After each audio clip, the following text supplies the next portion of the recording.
Welcome, and in this video I'm going to show you how to trace an image in Onshape. So basically what we'll need to do is create a new document, and now basically what we'll need to do is create a new sketch. So I will select the top plane, and basically I will do sketch on the top plane, and I will click the sketch.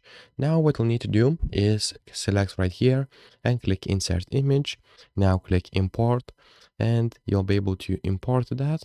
So basically I will click on import. Now I will select the image and drag it down like this. Now I can move the image and center it if I need to. And basically now to just trace the image, I will select a new basically sketch, select the top, and I will be able to use the lines and basically trace an image.